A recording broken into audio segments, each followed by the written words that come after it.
muna yung mga pinamili natin at baka humingi ng pang-audit yung bruhang Gina. Nako di papasok ko na sa loob para siguradong wala na makakita. O sige. Sa loob na muna. Ay.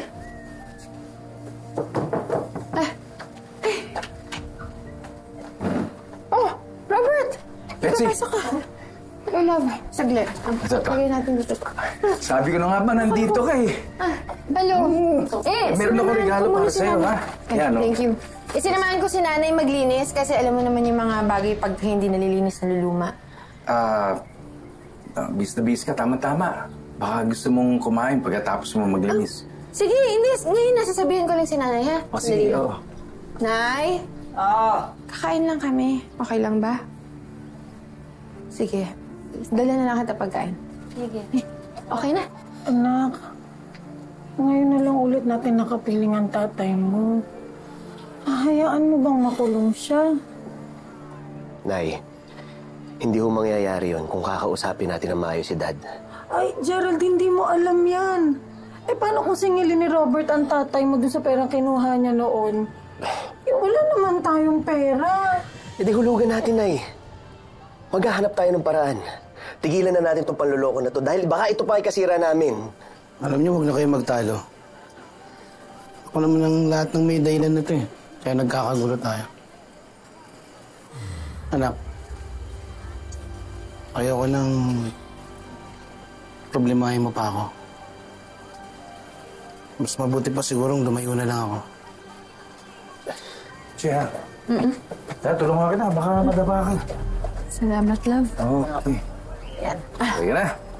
Tara. Hop, tingin mo na. Kotse ba ni Gerald to? Ito? Kotse niya yan. Baka kasama niya si Gina.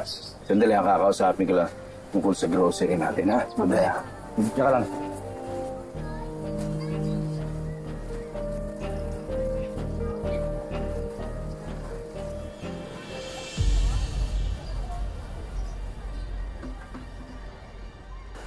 Hindi ka aalis, Marcel. Gerald, ngayon lang hihiling ang tatay mo sa'yo. Importante sa akin to. Kaya sana sundin mo naman ang gusto ko.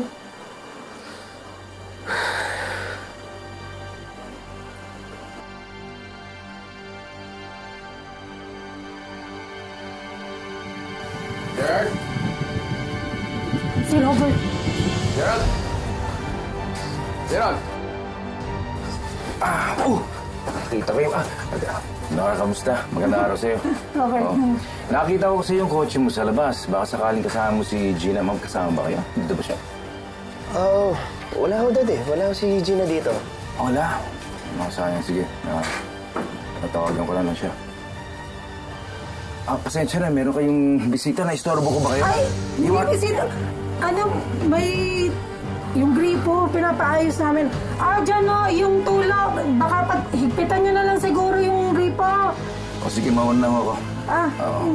Gerald, pagbalik mo sa opisina mamaya, pakisabi kay Gina na tawagan ako. Gusto ko siyang kausapin tungkol sa anniversary ng supermarket, ha?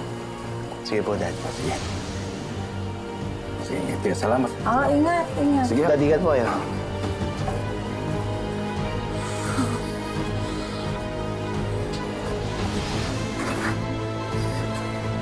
Tay.